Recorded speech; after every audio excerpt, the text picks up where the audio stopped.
आइए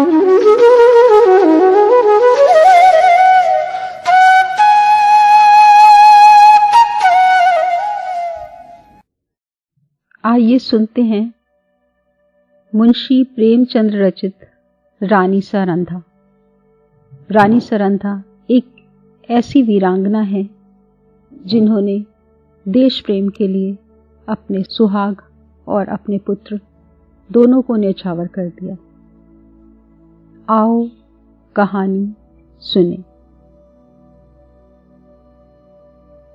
अंधेरी रात के सन्नाटे में धसान नदी चट्टानों से टकराती हुई ऐसी सुहावनी मालूम होती थी जैसे घुमर घुमर करती हुई चक्कियां।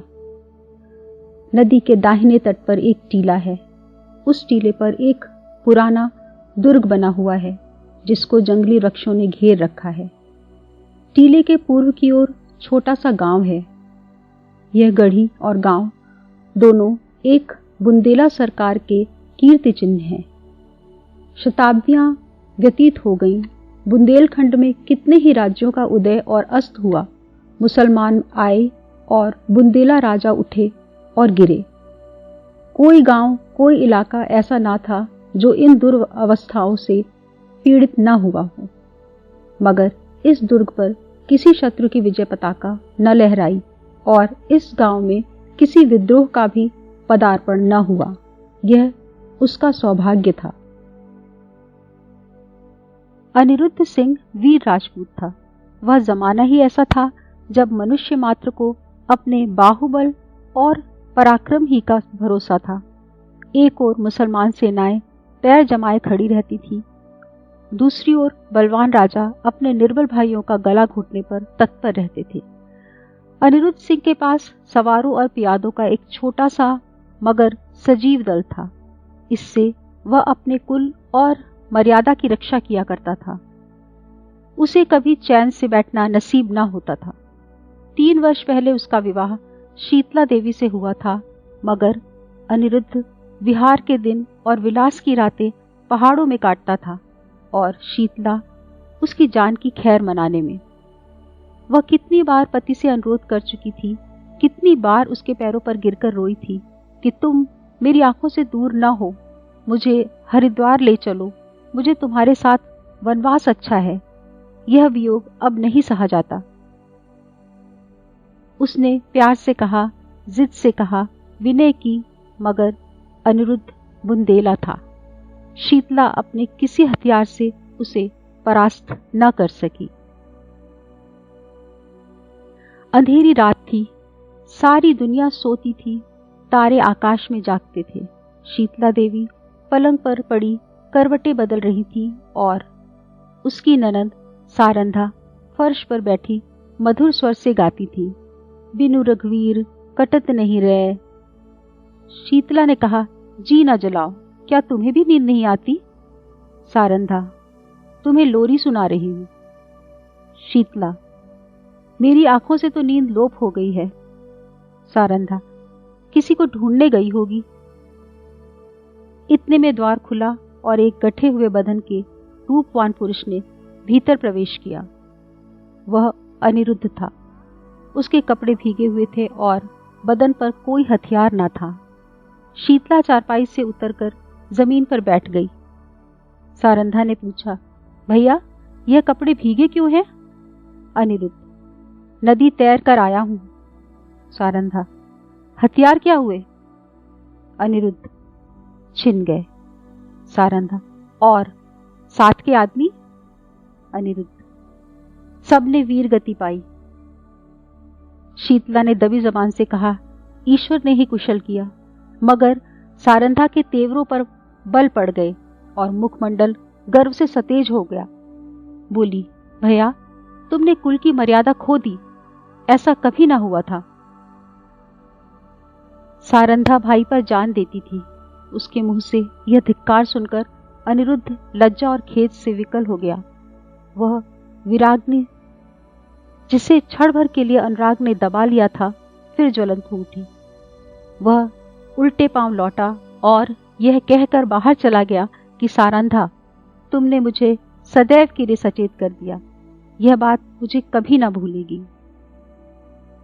अंधेरी रात थी। आकाशमंडल में तारों का प्रकाश बहुत धुंधला था। अनिरुद्ध किले से बाहर निकला, पल भर में नदी के उस पार जा पहुंचा और फिर अंधकार में लुप्त हो गया।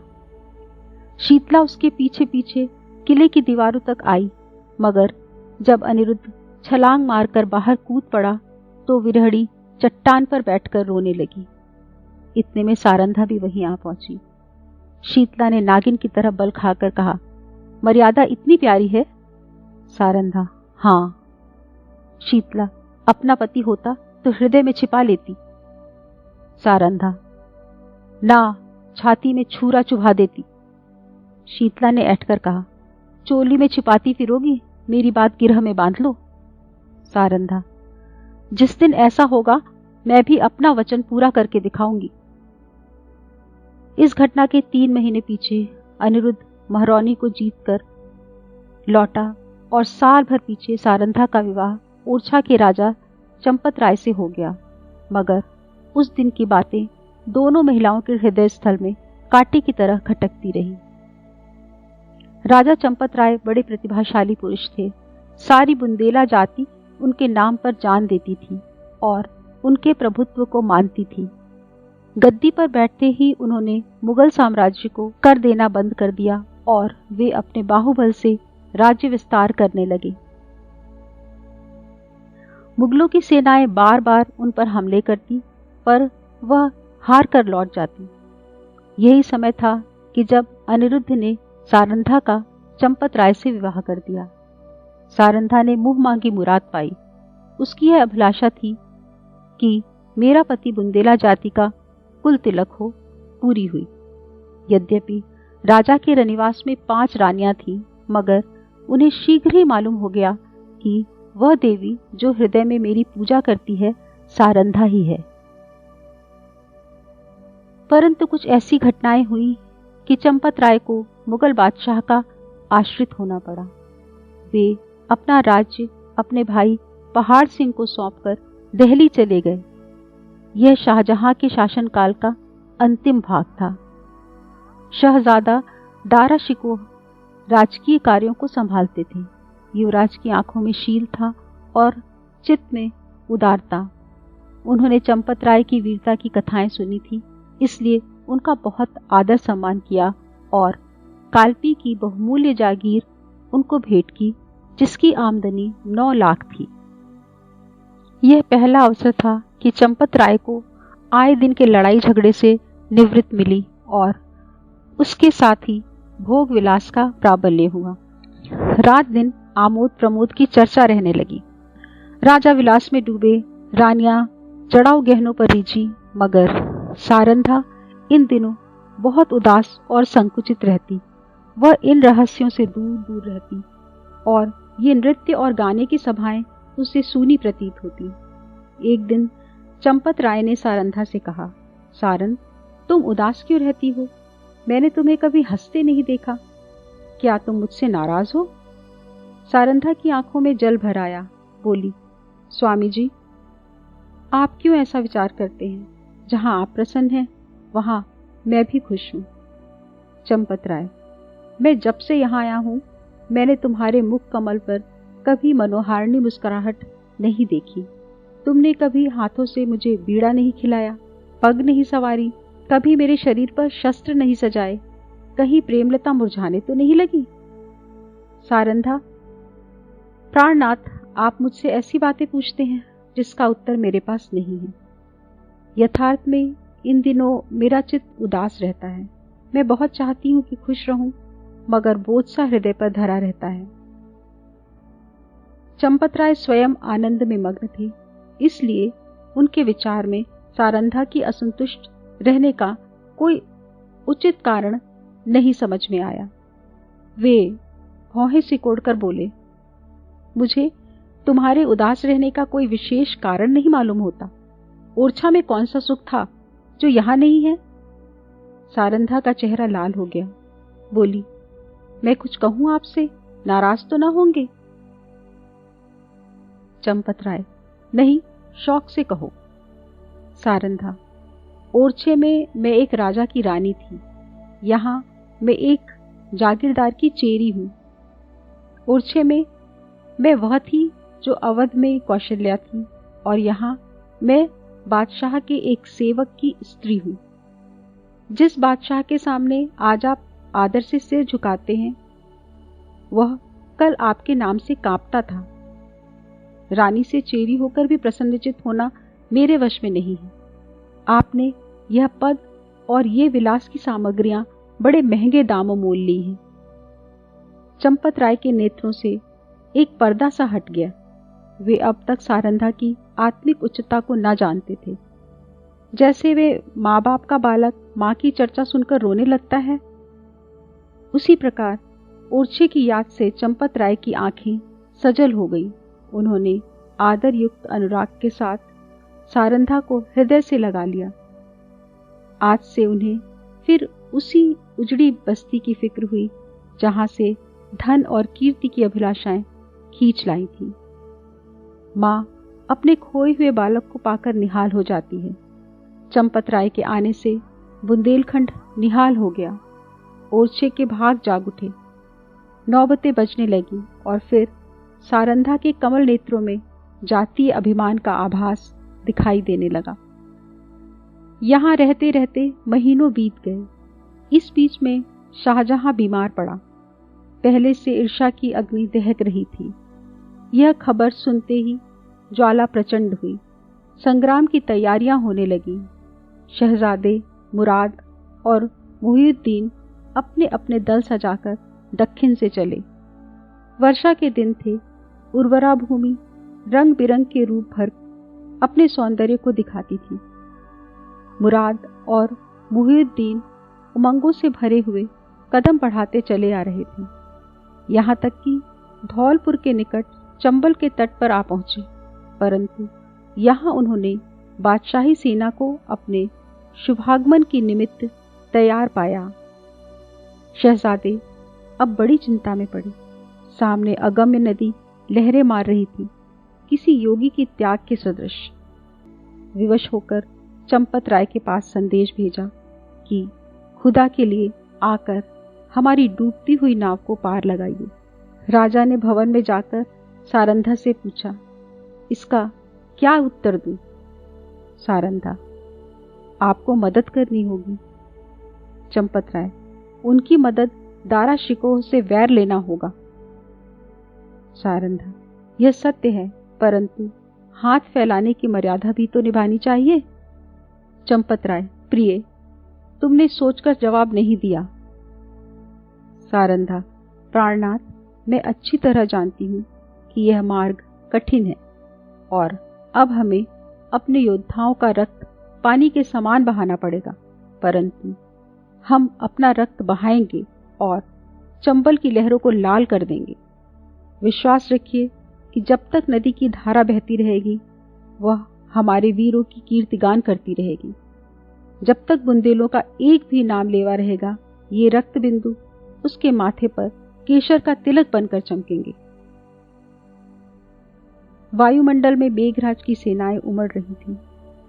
ओरछे के किले से बुंदेलों की एक काली घटा उठी और वेग के साथ चंबल की तरफ चली। प्रत्येक सिपाही वीर रस से झूम रहा था। सारंधा ने दोनों राजकुमारों को गले से लगा लिया और राजा को पान का बीड़ा देकर कहा, बुंदेलों की लाज अब तुम्हारे हाथ है। आज उसका एक एक अंग मुस्कुरा रहा है और हृदय हुलसित है। बुंदेलों की यह सेना देखकर शहजादे फूले न समाये। राजा वहां की अंगुल अंगुल भूमि से परिचित था। उन्होंने बुंदेलों को तो एक आड़ में छिपा दिया और वे शहजादों की फौज को सजाकर नदी के किनारे किनारे पश्चिम की ओर चले। दारा शिकोह को भ्रम हुआ कि शत्रु किसी अन्य घाट से नदी उतरना चाहता है। उन्होंने घाट पर से मोर्चा हटा लिया। घाट में बैठे हुए बुंदेले उसी ताक में थे। बाहर निकले और उन्होंने तुरंत ही नदी में घोड़े डाल दिए। चंपत राय ने शहजादा दारा शिकोह को बुलावा देकर अपनी फौज घुमा दी और वह बुंदेलों के पीछे चलता हुआ उसे पार उतार लाया। इस कठिन चाल में 7 घंटों का विलंब हुआ, परंतु जाकर देखा तो 700 बुंदेलों की लाशें तड़प रही थीं। राजा को देखते ही बुंदेलों की हिम्मतें बंध गईं। शहजादों की सेना ने अल्लाह अकबर की ध्वनि के साथ धावा किया। बादशाही सेना में हलचल पड़ गई। उनकी पंक्तियां छिन्न भिन्न हो गई। हाथों हाथ लड़ाई होने लगी, यहाँ तक कि शाम हो गई। रणभूमि रुधिर से लाल हो गई और आकाश में अंधेरा हो गया। घमासान की मार हो रही थी। बादशाही सेना शहजादों को दबाए रहती थी। अकस्मात पश्चिम से फिर बुंदेलों की एक लहर उठी और इस वेग से बादशाही सेना की पुष्ट पर टकराई कि उनके कदम उखड़ गए। जीता हुआ मैदान हाथ से निकल गया। लोगों को कौतूहल था कि यह दैवी सहायता कहाँ से आई। सरल स्वभाव के लोगों की धारणा थी कि यह फतह के फरिश्ते हैं, शहजादों की मदद के लिए आए हैं। परंतु जब राजा चंपत राय निकट आए तो सारंधा ने घोड़े से उतरकर उनके पैरों पर सिर झुका दिया। राजा को असीम आनंद हुआ। यह सारंधा थी। समर भूमि का दृश्य इस समय अत्यंत दुखमय था। थोड़ी देर पहले जहां सजे हुए वीरों के दल थे, वहां अब बेजान लाशें तड़प रही थी। मनुष्य ने अपने स्वार्थ के लिए अनादिकाल से ही भाइयों की हत्या की है। अब विजयी सेना लूट पर टूट पड़ी। पहले मर्द मर्दों से लड़ते थे। वह वीरता और पराक्रम का चित्र था। यह नीचता और दुर्बलता की ग्लानिप्रद तस्वीर थी। उस समय मनुष्य पशु बना हुआ था, अब पशु से भी बढ़ गया था। इस नोच खसोट में लोगों को बादशाही सेना के सेनापति वली बहादुर खां की लाश दिखाई दी। उनके निकट उसका घोड़ा खड़ा हुआ था। अपनी दुम से मक्खियां उड़ा रहा था। राजा को घोड़ों का शौक था। देखते ही वह उस पर मोहित हो गया। यह इराकी जाति का अति सुंदर घोड़ा था। एक एक अंग सांचे में ढला हुआ, सिंह की सी छाती, चीते की सी कमर। उसका यह प्रेम और स्वामी भक्त देखकर लोगों को बड़ा कौतूहल हुआ। राजा ने हुक्म दिया, खबरदार, इस प्रेमी पर कोई हथियार न चलाए। इसे जीता पकड़ लो। यह मेरे अस्तबल की शोभा बढ़ाएगा। जो इसे मेरे पास ले आएगा उसे धन से निहाल कर दूंगा। योद्धागढ़ चारों ओर से लपके, परंतु किसी को साहस न होता था कि उसके निकट जा सके। कोई चुमकार रहा था, कोई फंदे में फंसाने की फिक्र में था, पर कोई उपाय सफल न होता था। वहां सिपाहियों का मेला सा लगा हुआ था। तब सारंधा अपने खेमे से निकली और निर्भय होकर घोड़े के पास चली गई। उसकी आंखों में प्रेम का प्रकाश था, छल का नहीं। घोड़े ने सिर झुका दिया।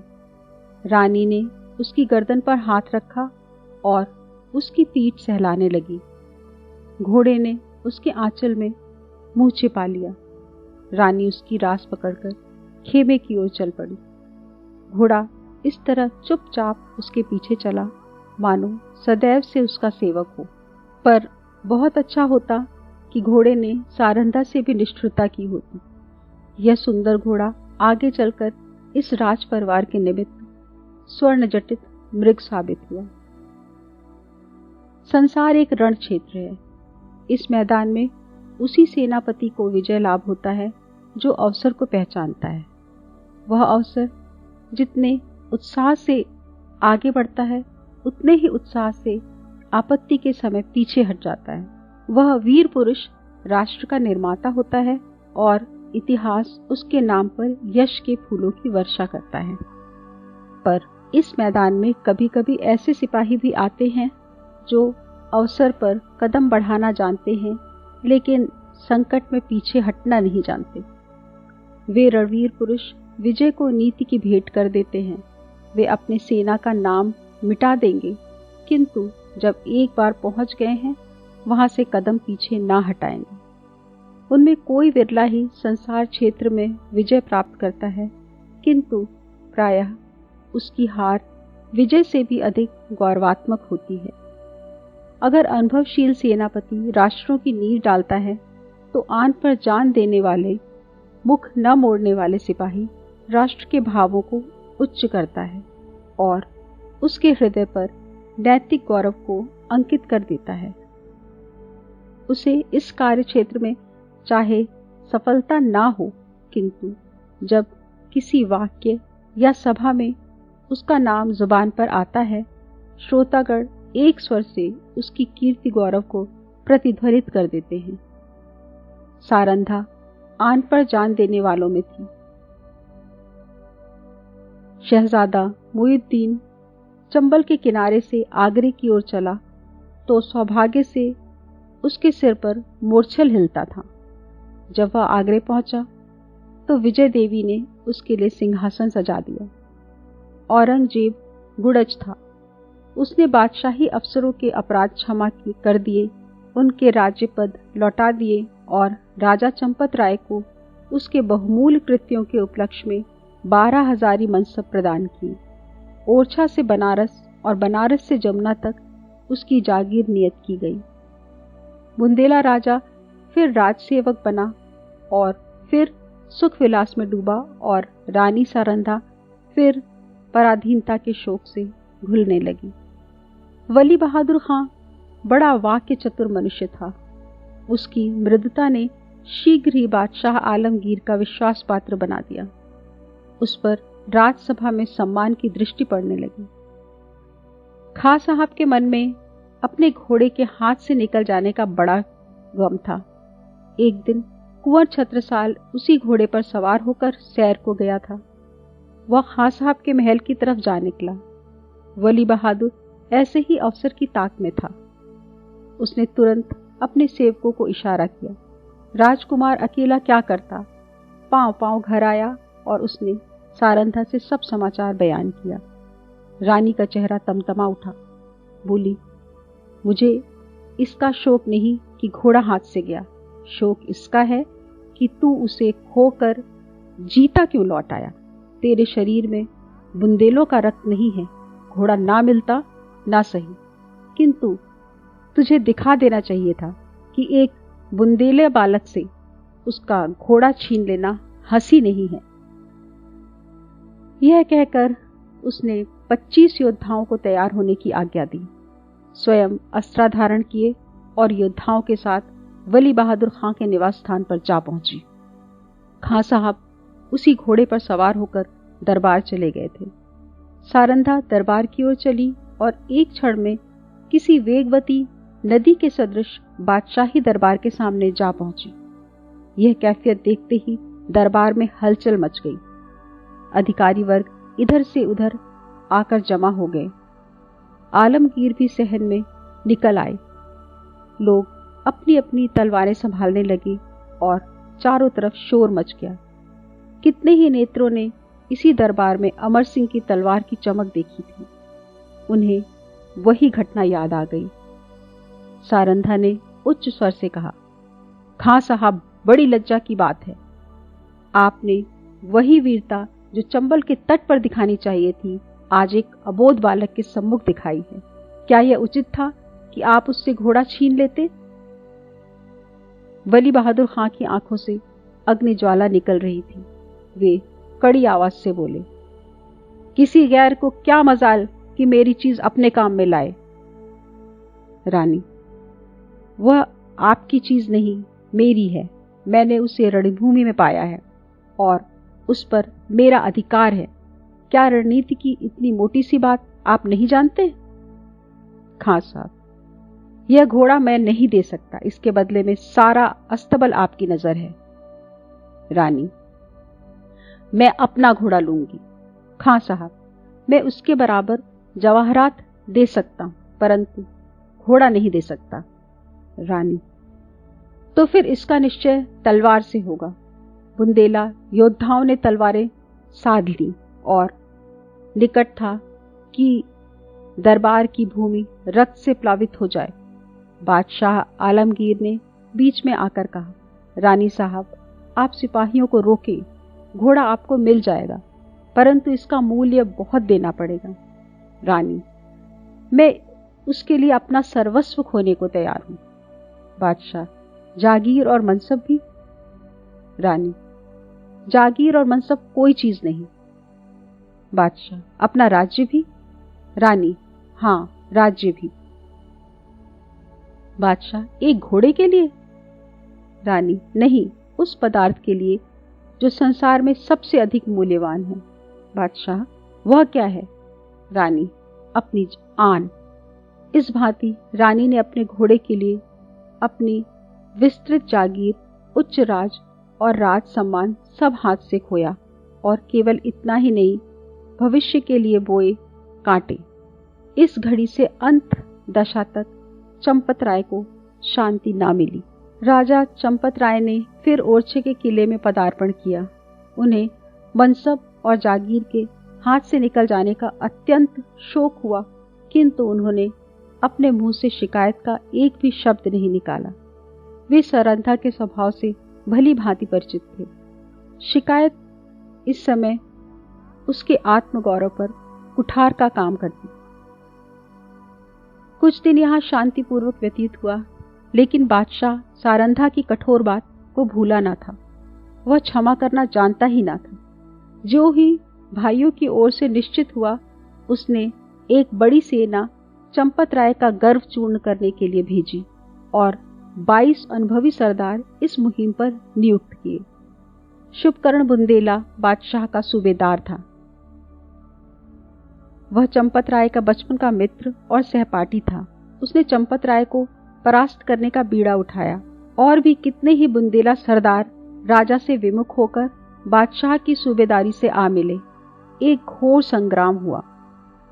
भाइयों की तलवारें रक्त से लाल हुई।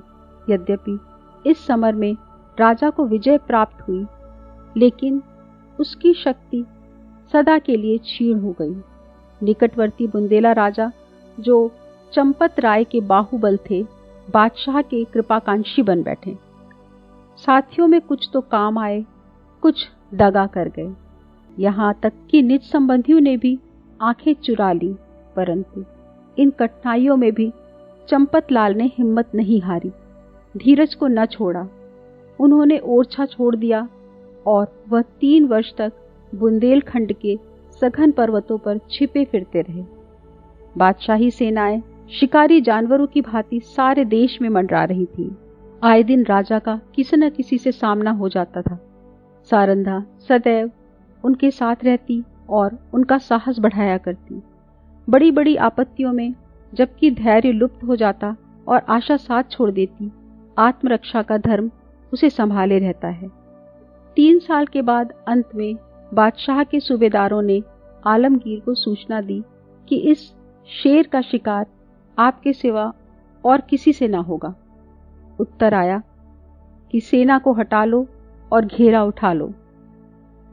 राजा ने समझा संकट से निवृत्त हुई और वह बात शीघ्र ही भ्रमात्मक सिद्ध हो गई। 3 सप्ताह से बादशाही सेना ने ओरछा घेर रखा है। जिस तरह कठोर वचन हृदय को छेद डालते हैं, उसी तरह तोपों की गोली ने दीवारों को छेद डाला है। किले में 20,000 आदमी घिरे हुए हैं, लेकिन उनमें से आधे से अधिक स्त्रियां और उनसे कुछ ही कम बालक हैं। मर्दों की संख्या दिनों दिन न्यून होती जाती है। आने जाने के मार्ग चारों तरफ से बंद हैं। हवा का भी गुजर नहीं। रसद का सामान बहुत कम हो रहा है।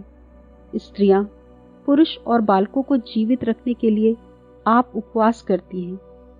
लोग बहुत हताश हो रहे हैं।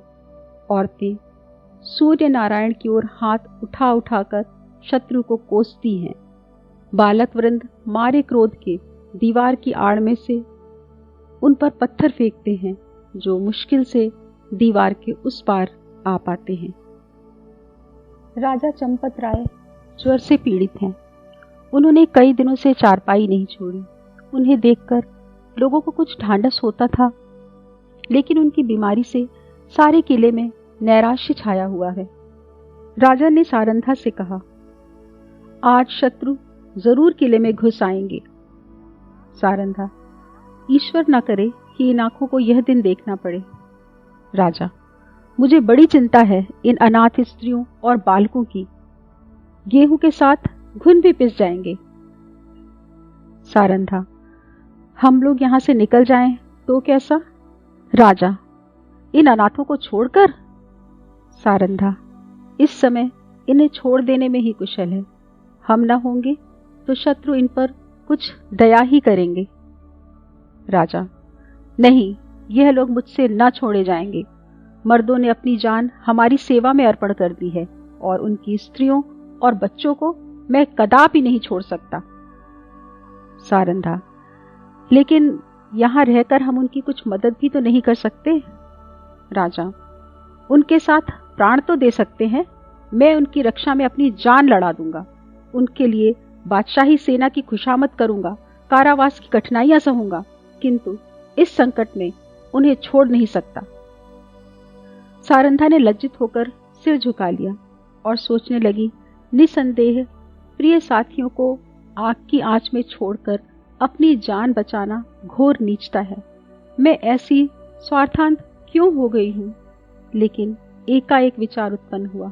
बोली, यदि आपको विश्वास हो जाए कि इन आदमियों के साथ कोई अन्याय न किया जाएगा, तब तो आपको चलने में कोई बाधा न होगी। राजा, सोचकर कौन विश्वास दिलाएगा? सारंधा, बादशाह के सेनापति का प्रतिज्ञा पत्र। राजा, हाँ, तब मैं सानंद चलूंगा। सारंधा विचार में डूबी हुई। बादशाह के सेनापति से क्यों कर यह प्रतिज्ञा कराऊं? कौन यह प्रस्ताव लेकर वहां जाएगा? और निर्दयी ऐसी प्रतिज्ञा करने ही क्यों लगे? उन्हें तो अपनी विजय की पूरी आशा है। मेरे यहाँ ऐसा नीति कुशल, वाक्पटु, चतुर कौन है जो इस दुस्तर कार्य को सिद्ध करे? छत्रसाल चाहे तो कर सकता है, उसमें ये सब गुण मौजूद हैं। इस तरह मन में निश्चय करके रानी ने छत्रसाल को बुलाया। यह उनके चारों पुत्रों में बुद्धिमान और साहसी था। रानी उससे सबसे अधिक प्यार करती थी। जब छत्रसाल ने आकर रानी को प्रणाम किया तो उनके कमल नेत्र सजल हो गए और हृदय से दीर्घ निश्वास निकल गया। छत्रसाल, माता, मेरे लिए क्या आज्ञा है? रानी, आज लड़ाई का क्या ढंग है? छत्रसाल, हमारे 50 योद्धा अब तक काम आ चुके हैं। रानी, बुंदेलों की लाज अब ईश्वर के हाथ है। छत्रसाल, हम आज रात को छापा मारेंगे। रानी ने संक्षेप में अपना प्रस्ताव छत्रसाल के सामने उपस्थित किया और कहा, यह काम किसे सौंपा जाए? छत्रसाल, मुझको। तुम इसे पूरा कर दिखाओगे? हाँ, मुझे पूर्ण विश्वास है। अच्छा, जाओ, परमात्मा तुम्हारा मनोरथ पूर्ण करे। छत्रसाल जब चला तो रानी ने उसे हृदय से लगा लिया और अब आकाश की ओर दोनों हाथ उठाकर कहा, दयानिधि, मैंने अपना तरुण और होनहार पुत्र बुंदेलों की जान के आगे भेंट कर दिया। अब इस आन को निभाना तुम्हारा काम है। मैंने बड़ी मूल्यवान वस्तु अर्पित की है, इसे स्वीकार करो। दूसरे दिन प्रातःकाल सारंधा स्नान करके थाल में पूजा की सामग्री लिए मंदिर को चली। उसका चेहरा पीला पड़ गया था और आंखों तले अंधेरा छाया जाता था। वह मंदिर के द्वार पर पहुंची थी कि उसकी थाल में बाहर से आकर एक तीर गिरा। तीर की नोक पर एक कागज का पुर्जा लिपटा हुआ था। सारंधा ने थाल मंदिर के चबूतरे पर रख दिया और पुर्जे को खोलकर देखा तो आनंद से चेहरा खिल गया, लेकिन यह आनंद क्षण भर का था। हाय, इस पुर्जे के लिए मैंने अपना प्रिय पुत्र हाथ से खो दिया है। कागज के टुकड़े को इतने महंगे दामों किसने लिया होगा? मंदिर से लौटकर सारंधा राजा चंपत राय के पास गई और बोली, प्राणनाथ, आपने जो वचन दिया था उसे पूरा कीजिए। राजा ने चौंक कर पूछा, तुमने अपना वादा पूरा कर दिया? रानी ने यह प्रतिज्ञा पत्र राजा को दे दिया। चंपत राय ने उसे गौर से देखा, फिर बोले, अब मैं चलूंगा, और ईश्वर ने चाहा तो एक बार फिर शत्रुओं की खबर लूंगा। लेकिन सारन, सच बताओ, इस पत्र के लिए क्या देना पड़ा है? रानी ने कुंठित स्वर में कहा, बहुत कुछ। राजा, सुनूं? रानी, एक जवान पुत्र। राजा को बाण सा लग गया। पूछा, कौन? अंगद राय? रानी, नहीं। राजा, रतन साहा? रानी, नहीं। राजा, छत्रसाल? रानी, हाँ। जैसे कोई पक्षी गोली खाकर परों को फड़फड़ाता है और तब बेदम होकर गिर पड़ता है, उसी भांति चंपत राय पलंग से उछले और फिर अचेत होकर गिर पड़े। छत्रसाल उनका परम प्रिय पुत्र था। उनके भविष्य की सारी कामनाएं उसी पर अवलंबित थी। जब चेत हुआ तब बोले, सारन, तुमने बुरा किया। अंधेरी रात थी। रानी सारंधा घोड़े पर सवार चंपत राय को पालकी में बैठाए किले के गुप्त मार्ग से निकली जाती थी। आज से बहुत साल पहले एक दिन ऐसी ही अंधेरी दुखमयी रात्रि थी। तब सारंधा ने शीतला देवी को कुछ कठोर वचन कहे थे। शीतला देवी ने उस समय जो भविष्यवाणी की थी वह आज पूरी हुई। क्या सारंधा ने उसको जो उत्तर दिया था वह भी पूरा हो सकेगा? मध्याह्न था। सूर्य नारायण सिर पर आकर अग्नि की वर्षा कर रहे थे। शरीर को झुलसाने वाली प्रचंड प्रखर वायु वन और पर्वतों में आग लगाती फिरती थी। ऐसा विदित होता था मानो अग्निदेव की समस्त सेना गरजती हुई चली आ रही है। गगनमंडल इस भय से कांप रहा था। रानी सारंधा घोड़े पर सवार चंपत राय को लिए पश्चिम की तरफ चली जाती थी। ओरछा 10 कोस पीछे छूट चुका था और प्रतिक्षण यह अनुमान स्थिर होता जाता था कि अब हम भय के क्षेत्र से बाहर निकल आए। राजा पालकी में अचेत पड़े हुए थे और कहार पसीने में सराबोर थे। पालकी के पीछे 5 सवार घोड़ा बढ़ाए चले आते थे। प्यास के मारे सबका बुरा हाल था। तालू सूख जाता था। किसी वृक्ष की छाह और कुएं की तलाश में आंखें चारों ओर दौड़ रही थीं। अचानक सारंधा ने पीछे की तरफ फिरकर देखा तो उसे सवारों का एक दल आता हुआ दिखाई दिया। उसका माथा ठनका कि अब कुशल नहीं है, यह लोग अवश्य हमारे शत्रु हैं। फिर विचार हुआ कि शायद मेरे राजकुमार अपने आदमियों को लिए हमारी सहायता के लिए आ रहे हो। नैराश्य में भी आशा साथ नहीं छोड़ती। कई मिनट तक वह इसी आशा और भय की अवस्था में रही, यहाँ तक कि वह दल निकट आ गया और सिपाहियों के वस्त्र साफ नजर आने लगे। रानी ने एक ठंडी सांस ली। उसका शरीर तृणवत कांपने लगा। यह बादशाही सेना के लोग थे। सारंधा ने कहारों से कहा, डोली रोक लो। बुंदेला सिपाहियों ने भी तलवारें खींच ली। राजा की अवस्था शोचनीय थी, किंतु जैसे ही दबी हुई आग हवा लगते ही प्रदीप्त हो जाती है, उसी प्रकार इस संकट का ज्ञान होते ही उनके जर्जर शरीर में वीरात्मा चमक उठी। वे पालकी का पर्दा उठाकर बाहर निकल आए। धनुष बाण हाथ में ले लिया, किंतु वह धनुष जो उनके हाथ में इंद्र का वज्र बन जाता था, इस समय जरा भी न झुका। सिर में चक्कर आया और पैर थर्राए और वे धरती पर गिर पड़े। भावी अमंगल की सूचना मिल गई। उस पंख रहित पक्षी के सदृश जो सांप को अपनी तरफ आते देखकर ऊपर तो उचकता है और फिर गिर पड़ता है। राजा चंपत राय फिर संभल उठे और फिर गिर पड़े। सारंधा ने उन्हें संभाल कर बैठाया और रोकर बोलने की चेष्टा की, परंतु मुख से केवल इतना निकला, प्राणनाथ। इसके आगे मुंह से एक भी शब्द न निकला। आन पर मरने वाली सारंधा इस समय साधारण स्त्रियों की भांति शक्तिहीन हो गई, लेकिन एक अंश तक यह निर्बलता स्त्री जाति की शोभा है।